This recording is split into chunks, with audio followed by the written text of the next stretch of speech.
Hilchos Milah, Perek Sheni. The laws of circumcision, chapter 2. Yesterday we learned the basic parameters about the 8th day. The Torah says, Vayom HaShmini, brit happens on the 8th day, so we learned when you do the bris on the 8th day, when you don't do the bris on the 8th day, different types of children. Today we go to the actual process of the circumcision. Halacha Aleph, Hakol Ksherin Lamul. Everybody, every Jew, is kosher to perform the circumcision. Ba'afilu Arel, even if there's a Jew who himself is not circumcised, he can give a brit to somebody else. Commentaries say only if he doesn't have a circumcision for a good reason. Like yesterday we saw, if a woman has 2 children who died from Brit Milah, then you don't give a third one. So the third kid will end up growing up without a Brit for a good reason.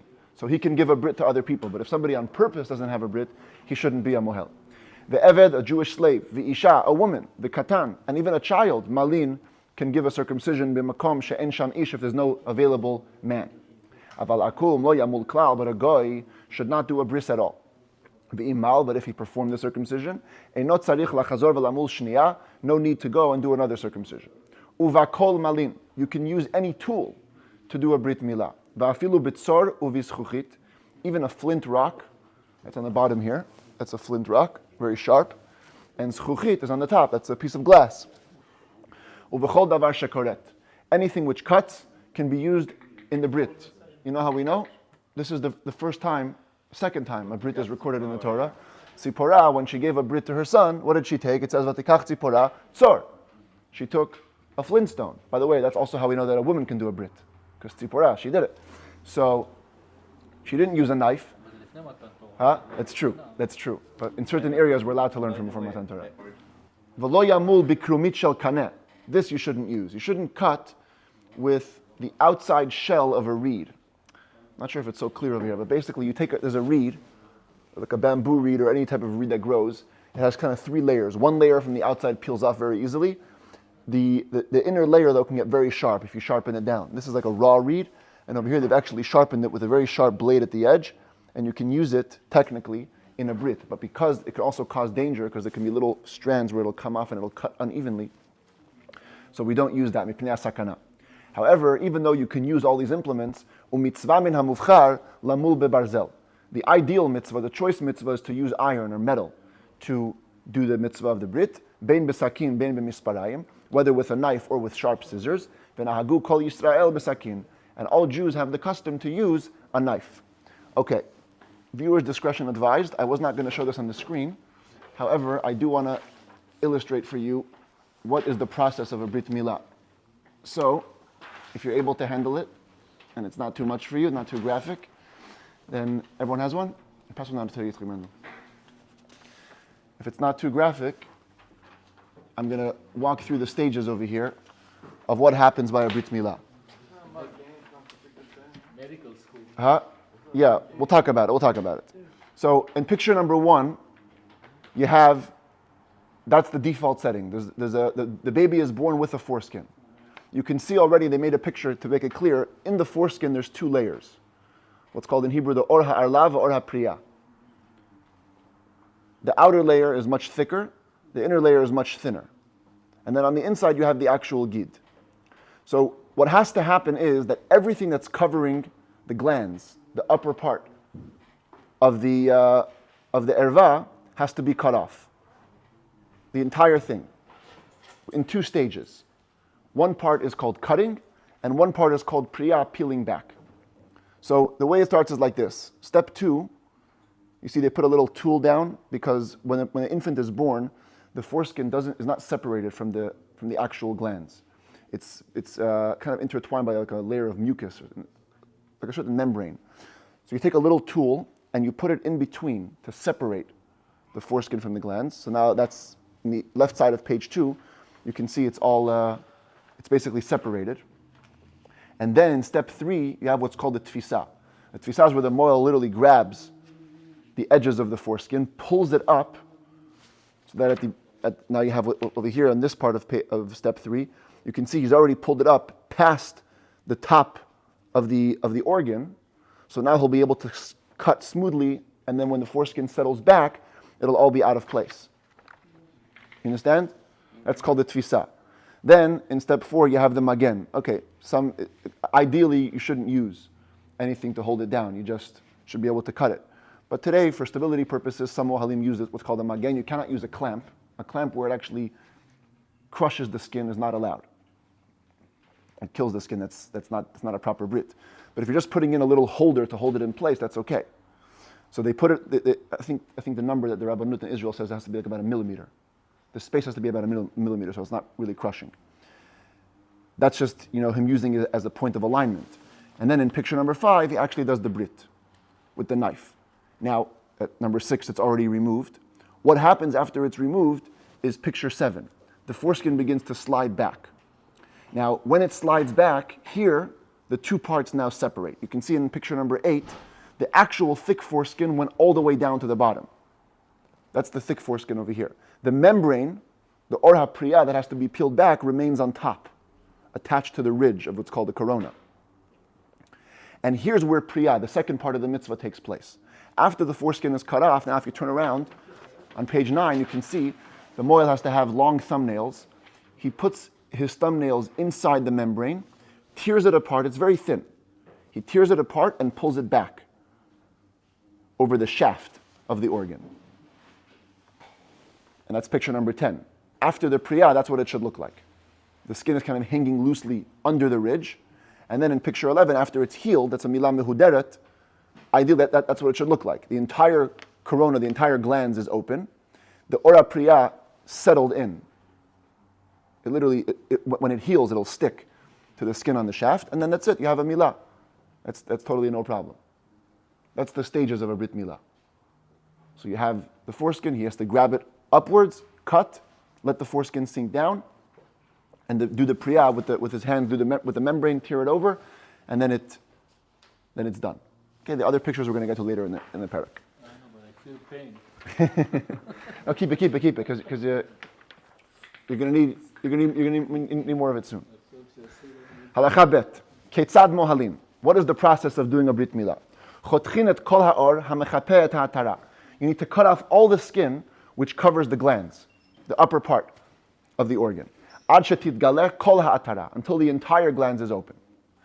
V'achar kach, once you've cut off the foreskin, as you saw over there in the pictures, while the thicker foreskin will settle, there's going to remain a small little inner membrane. So what you do is pour in a takrum harach shalemata min ha'or betziporen. You tear apart the thin membrane that stays that's under the main foreskin with your nail.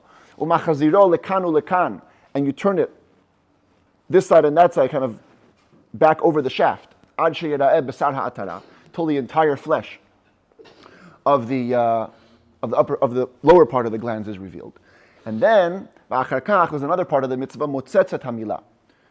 You suck out all the blood from the brit milah, ad sheyetzeh hadam mimkomot rechokim, till all the blood from the inner reaches, the far reaches, comes out. Because if you leave the blood over there, it can come to big dangers. So by sucking it all out, that removes the dangers. It's such an important part of the brit milah that if a moil says, I don't want to do mitzitza, then you have to fire him from his position. And only after you finish the suction, you can put a compress or a bandage on it, and anything similar.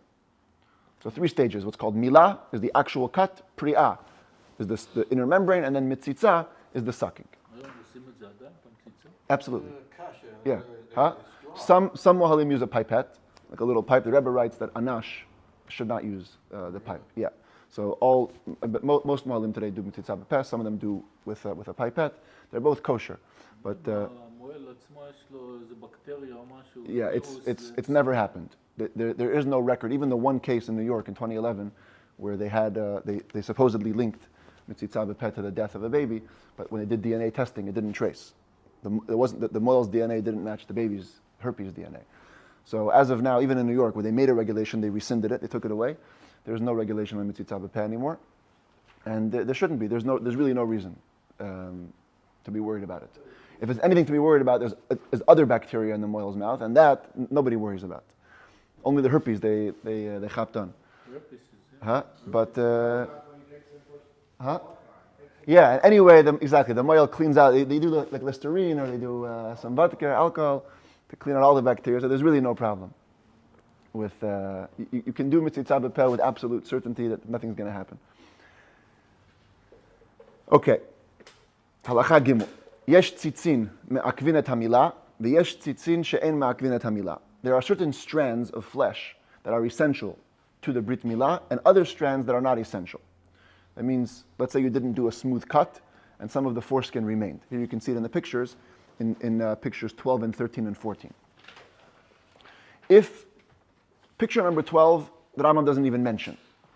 If literally there's part of the skin that's all around, covering most of the circumference of the glands, that's for sure it's a non-kosher Brit. You must take care of the rest of that foreskin. The Rambam talks about 13 and 14. Im nish'ar me'or ha'arla. If there remains from the skin of the foreskin, or ha'chofeh, rov govha shel atara, a piece of skin which covers most of the height of the crown of the glands. That's the picture 13. You see the strand goes all the way past the halfway point. That's already called a tzitz. That's a strand of flesh. That's ma'akev. It's essential. You must take care of it. Hareze arel kemot shehaya. He remains uncircumcised as he was, unless you take care of that piece of skin. V'zeh ha'or hu tzitz ha'ma'akev. This piece of skin is called a strand that's essential. V'im lo nish'ar mimeno ela ma'at. But if only a little bit is left, she'eino chofeh rov govha shel atara, where the strand of flesh, like in picture 14, it doesn't reach the height of the halfway point. So then, zehu tzitz she'eino ma'akev. That's a strand of flesh that technically it's not essential. If you let the baby go with that piece of flesh, that's okay. He's considered to still have a brit. Says the Rambam halacha dalid hamal, somebody who's doing a brit, kol zman she'osek b'milah, so long as he's involved in the circumcision process, he hasn't removed his hands, chozer, he can return and take care of ben al tzitzin she'ma'akvin, ben al tzitzin she'en ma'akvin. He can return, and he must return to take care of both the strands of flesh that are essential and the ones that are not. Peirash, but the moment he removes his hands, now the surgery is over. You can't inflict pain on a Jewish body for no reason. So if there's something that's going to block the brit from happening, al tzitzin ma'akvin chozer. For the strands of flesh which are essential, he should go back and redo. Al tzitzin she'enan ma'akvin eino chozer. But on the strands of flesh that are not essential, you don't go back. I should note, by the way, that lahalacha, we say that if the brit is on a weekday, you should go back for anything. If it's on a weekday, even if you removed your hands, the moil should go back and take care of any strands. On Shabbat, though, if it's on Shabbos and the moil removed his hands, then he can only go back for tzitzin ha'me'akvin, for strands of flesh that are essential. Mal v'lo parat hamilah. If you did the brit, you just cut the foreskin, but you didn't peel back the inner membrane, ki'ilu lo mal, it's as though you didn't do a circumcision. Pri'ah is essential to the brit milah just as much as cutting off the foreskin is. Halacha hey, katan shebesaror ra'achu meduldal biyoter. If you have an infant whose flesh is very, very soft and hangs loosely, so that even after the brit, what remained of the foreskin, and is not in a bad place, it went back down, but it kind of hangs down now over the glands, and now it looks like there's no brit. Osha hayal bal basar, or the opposite, he was very fat. This you see in picture 15. A baby who's very fat and very chubby, sometimes the foreskin can slip back, even after it's cut, over the top of the organ, and it looks like the brit is lacking. Ad sheyera'eh ki'ilu eino mahul, till it seems like he's not circumcised. Says the Rambam, ro'ino to be'et sheyitkasher. You have to check the baby or the child or the person, if it's an adult, at the moment of erection. Im nireh shehu mahul, if in that state, the foreskin is completely beyond the top of the organ, and it seems, and you can see that he's circumcised. Eino tzarich klum, no need for anything. However, v'tzarich letaken et habasar mikan u'mikan mipnei marit ha'ayin. So it shouldn't look bad. You should fix up the flesh on this side and on that side. The commentaries explain, doesn't mean you have to cut it off. It means you should use bandages that actively pull back the skin, such a way that they'll hold them in place, and it will seem more like a brit, kind of like braces, right? So you put a holding implement onto the teeth to force them into a certain position. You use these bandages to force the flesh backwards. But if even in a moment of erection, he doesn't seem to be circumcised, the foreskin still hangs over, that's a problem. You must go back and cut off the flesh that hangs on both sides, till the entire gland should be open, uncovered in a moment of erection. Now, this whole halacha is all rabbinic. Mishneh Torah, biblically, even if it looks like you're uncircumcised, ho'il umal, since you did a circumcision properly, no need to do a second brit. Halacha vav, osin et kol tzarchei milah b'Shabbat. Not just the actual brit, But all the necessary components of a Brit Milah can and must be done on Shabbat. Malin, the actual snip. Uporin, peeling back the membrane. Umotzitzin, the suction. V'chozer al tzitzin ha'me'akvin, and you can return for the strands that are essential. Afal pisha perash, even though you removed your hands. V'al tzitzin she'ein me'akvin chosman shelo perash, you can return to take care of the strands that aren't essential as long as you haven't removed your hands from the surgery. V'noten alea isplanit, you can even put the compress on the Brit on Shabbat. Aval machshirei milah, but accessories, things that are preparations for the Brit Milah, einan dochin et Shabbat, they do not override the Shabbos. Keitzal, what does that mean? What's an example of machshirei milah? Harei shalom matzu sakin. Came to shul, the moil forgot his knife, now there's no knife. Ein osin sakin b'Shabbat. You cannot make a knife on Shabbos. So go, I'm going to take some metal, I'll heat it up, I'll make it. You can't even carry it from place to place. Even an alleyway which has no eruv, we saw this picture a while back. This is how houses used to be set up in those days. You have the Reshut Harabim, the public domain on the sides, and there would be a big alleyway that's called a mavoi, and the alleyways would open into chatzerot, into different courtyards where there would be houses. So the way it worked is, in one chatzer, technically you can carry. In another chatzer, technically you can carry. But you can't carry from one chatzer to the other because you have shared property unless you do what's called an eruv chatzerot. Unless you do an eruv, which we're going to learn about later, how exactly you do that permits the carrying. So even if you have an alleyway and there's no eruv, they're doing a bris in this house, there's no knife, but there's a knife in this house. You can't carry it across. Can you carry the beige to another house? Also not. Oh, no. Ve'en eruv midivreihem nidche mipnei ava'at hasakin. And the eruv, even though it's rabbinic, is not going to be overridden just to bring the knife, ho'il ve'efshar lahavio me'erev Shabbat, since you could have brought it on Erev Shabbat. So yeah, the moil today, who's doing a brit on Shabbos, has to bring his stuff to the shul before, or to the house before, and then come himself on Shabbat. Halacha zayin v'chen, ein shochakin lasam memanim. You cannot grind ingredients for the bandage, for the compress on Shabbat. Ve'en mechamin lachamin. You can't heat up hot water for the compress. Ve'en osin la ispelanit. You can't prepare the whole bandage. Ve'en torfin yayin v'shemen. And you cannot mix wine and oil. Apparently that was some kind of healing salve that they would use out of wine and oil. V'im lo shachak kamon me'erev Shabbat. Let's say you didn't grind the cumin before Shabbat. This is whole cumin over here. And if you look online even today, cumin has healing properties. Yeah, you can grind it up and put it on wounds, and it's very, very good to stop infections and things like that. So let's say the moyel was planning to put on cumin, but he didn't have a chance to grind it. So lo es b'shinav v'noten. Here, you're allowed to chew it to the point that you can make it somewhat softer, and then you can put it onto the wound. V'im lo taraf yayin v'shem. And if you didn't mix wine and oil, noten zela atzmo v'zela atzmo. You can apply each one on its own. You just can't mix them. Zeh haklal, this is the rule. Huh? Well, you remember? The Rambam says if you're grinding something, if it's not for the purpose of eating, there's no blessing. If it's to taste it, then you have to make a blessing. Zeh haklal, this is the rule, the general principle. Kol she'efshar la'asoto me'erev Shabbat eno dochet Shabbat. Whatever can be done before Shabbat does not override Shabbos. Aval im shachach v'lo hechinu ha'machshirin. But if you forgot and you didn't prepare these accessories, which do not override Shabbos, tidache hamilah latshi. It's too bad.